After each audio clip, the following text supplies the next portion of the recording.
Amigos do Planeta Integral, sejam bem-vindos. Hoje vamos analisar aqui essa decisão do ministro Dias Toffoli de suspender todos os processos em andamento, todos os inquéritos e todos os PICs, procedimentos de investigação criminal, conduzidos pelo Ministério Público, que tenham recebido informações mais detalhadas do que as simples informações cadastrais e os dados financeiros globais. De quem? Do Fisco, do COAF, do Bacen ou da Comissão de Valores Mobiliários. Em suma, os procedimentos instaurados pelo Ministério Público que tenham recebido apenas informações cadastrais e dados financeiros globais do Fisco, do COAF, do Bacen e da CVM continuam.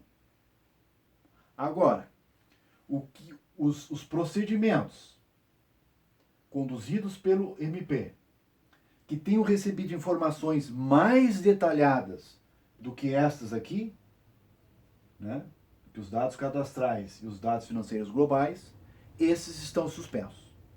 É uma decisão de uma amplitude gigantesca, né? E nós vamos ver mais adiante, ao meu ver, inconstitucional.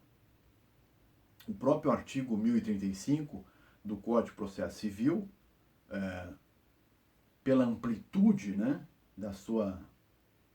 da suspensão que ele faz, ele é inconstitucional, né?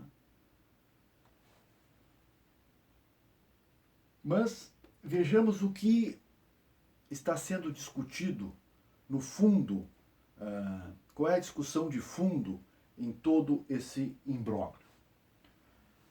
Nós sabemos que as instituições financeiras, de acordo com o artigo 5º, parágrafo 2º da Lei Complementar 105,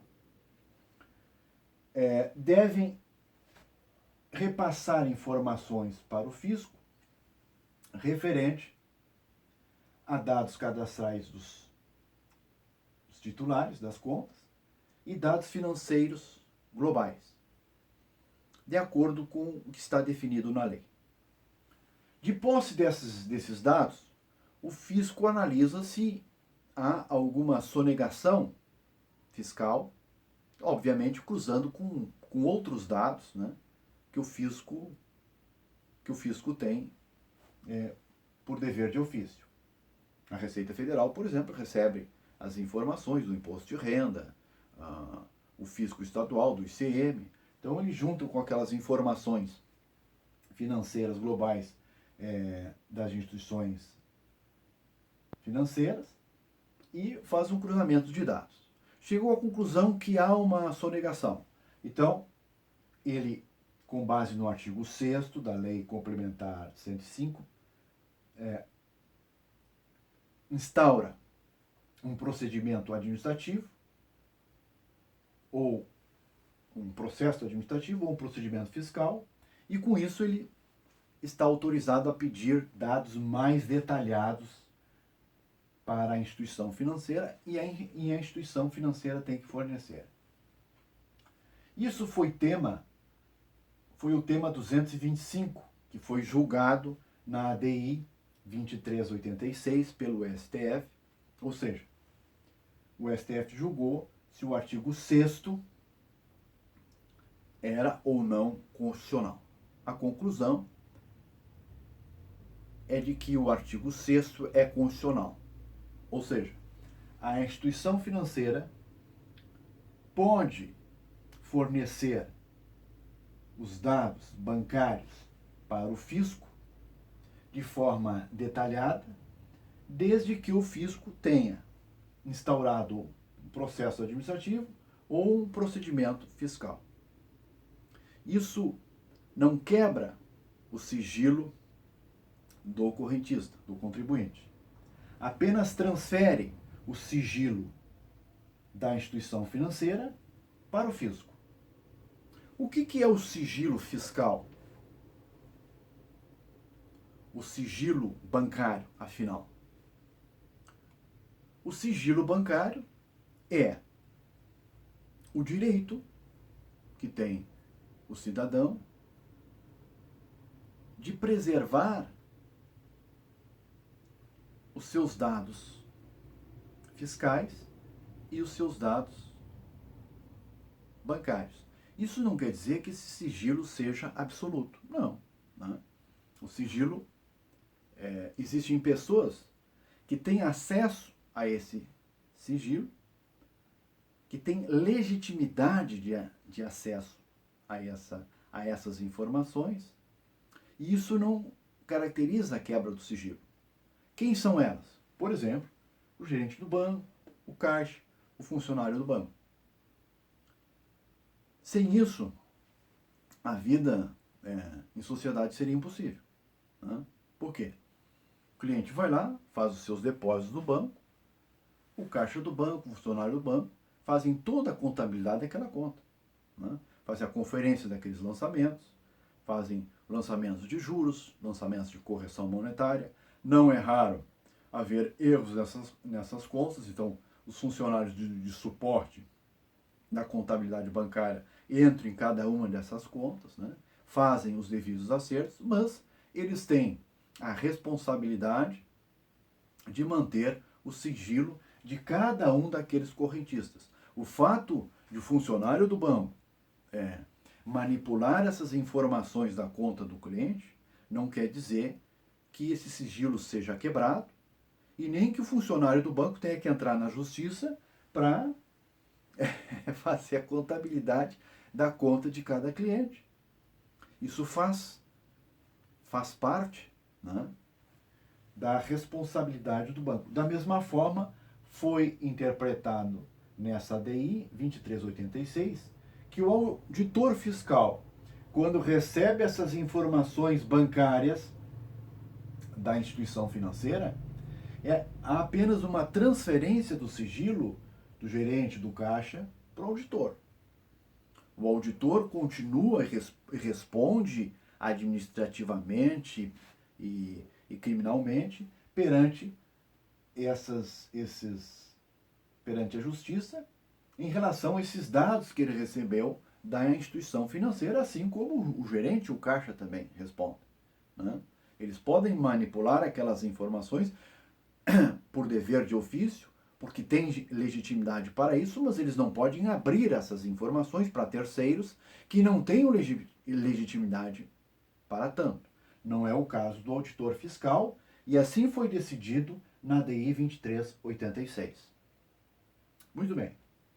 Agora, o que vai se decidir em novembro é o tema 990. Ou seja, é se o auditor fiscal recebeu aquelas informações detalhadas da instituição financeira, verificou que houve a sonegação, fez o lançamento do tributo, mas verificou também que houve crime tributário.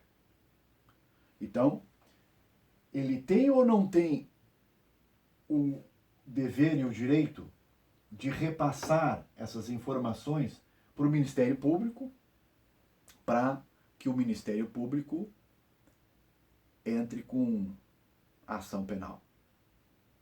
É isso que vai ser decidido em novembro pelo STF. O ministro Fachin tinha concedido uma liminar em que ele autorizava que os auditores fiscais repassassem essa informação para o Ministério Público, por analogia a essa primeira situação. Ele entende que da instituição financeira para o fisco não há uma quebra do sigilo bancário, mas uma transferência do sigilo para o auditor. Da mesma forma que, no momento em que o auditor percebeu que há um crime tributário praticado, ele transfere essas informações para cá, há uma transferência do sigilo e o Ministério Público vai manter aquele sigilo. Né? Ele não pode abrir aquela informação para outro que não seja legitimado. Por que ele pode receber essa informação? Porque, de acordo com o artigo 129.6 da Constituição Federal, ele é o titular da ação penal. Então ele pode, não teria mais sentido nessa altura do campeonato, depois de ter passado por todo esse percurso, ele ter que pedir a quebra do sigilo para poder entrar com ação penal. Né? O caixa do banco e o gerente ou auditor não tem maior responsabilidade que o Ministério Público, né? Que o promotor e que o procurador. Né? Esses dois têm tanta responsabilidade quanto o auditor, quanto o caixa do banco. Né? Então, se esses aqui podem preservar o sigilo, né, e respondem administrativa e criminalmente se romperem, né, com o sigilo do cliente e divulgarem para terceiros não legitimados, a mesma coisa o procurador e o promotor. Essa é a situação que está posta. Mas, na decisão do Dias Toffoli, ele incluiu também estas situações do COAF. Ou seja, segundo o artigo 11, inciso 2, A e B da Lei 9613, da lavagem de dinheiro, as instituições financeiras estão obrigadas a informar, a comunicar operações automáticas, que são aqueles valores, depósitos acima de 100 mil, de determinados valores, que automaticamente, quando ocorrem esses depósitos, eles têm que informar o funcionário do COAF, é o COAF. E também comunicação de operações suspeitas, né? São aquelas operações, são aqueles depósitos de correntistas que não têm suporte financeiro, não têm renda para toda aquela movimentação. Então, também eles comunicam ao COAF. Quando a instituição financeira faz essas comunicações ao COAF, há uma quebra de sigilo do correntista? Não. O que há é uma transferência do sigilo do gerente do caixa para esse funcionário do COAF. Inclusive, esse funcionário do COAF, ele pode, de acordo com o artigo 10, inciso 4, requisitar informações complementares para as instituições financeiras, e essas instituições financeiras vão fornecer essas informações complementares para o funcionário do COAF. Não há necessidade de entrar na justiça para que o funcionário faça isso. E isso não contraria de forma nenhuma o artigo 5º, inciso 12, né, da Constituição, que fala do sigilo de dados e de informações fiscais e bancárias dos correntistas. Né? Da mesma forma, então, o funcionário do COAF, quando identifica um crime, por exemplo, de lavagem de dinheiro, ele está obrigado a informar o Ministério Público. Que tipo de informação ele pode passar para o Ministério Público? O artigo 17b fala em dados cadastrais, né? O ilícito e os dados cadastrais. Agora, com essa decisão do Toffoli, a ideia é julgar isso tudo junto. Ou seja, se o funcionário do COAF pode ter acesso a essas informações dos dados bancários e se transfere o sigilo da instituição financeira para o COAF, da mesma forma aqui. A partir do momento que o funcionário do COAF chegou à conclusão de que há um crime de lavagem de dinheiro, então ele passa essas informações para o Ministério Público e o Ministério Público se compromete, obviamente, a manter o sigilo das informações. Se todos estes funcionários podem receber essas informações sem quebra de sigilo bancário, por que sem a quebra do sigilo bancário de informações, por que só o Ministério Público não pode receber essas informações? Isso não tem sentido. Essas pessoas não têm maior responsabilidade do que o próprio Ministério Público.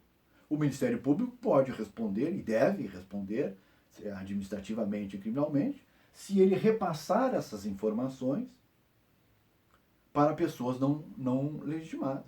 Mas é óbvio que ele, como titular da ação penal, tem legitimidade de receber essas informações do fisco e do COAF se essas duas instâncias já chegaram à conclusão que há indícios de crime sendo praticados. A mesma coisa o Bacen e a Comissão de Valores Mobiliários. Aliás, o artigo 9º da Lei 105 afirma taxativamente que o Bacen, em caso de indícios de ilícitos, ele deve repassar as informações para o Ministério Público, para o COAF e para o próprio fisco. Inclusive, lá no artigo 9º da Lei 105, diz que ele deve repassar com os dados e as informações necessárias para que estas outras instâncias possam adotar as medidas cabíveis, né? Independente de autorização judicial. A autorização judicial não se aplica nesses casos. Essa é a tese que saiu vencedora nessa ADI, né? E que poderá sair vencedora nesse tema 990, né? E que agora engloba também o COAF, o Bacen e a Comissão de Valores Mobiliários. Essa decisão do Dias Toffoli foi uma decisão de uma amplitude enorme, porque suspendeu em todo o país os processos em andamento, os inquéritos e os PICs, que receberam informações além das simples informações cadastrais e dos dados financeiros globais. É claro que cada um desses processos tem uma situação diferente. E ele deveria ter modulado muito melhor essa decisão dele, se ele queria realmente suspender alguns desses processos.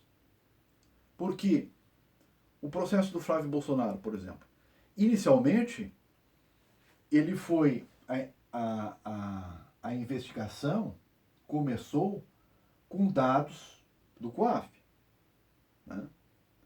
Sem autorização de quebra de sigilo, com base em toda essa lógica que a gente conversou.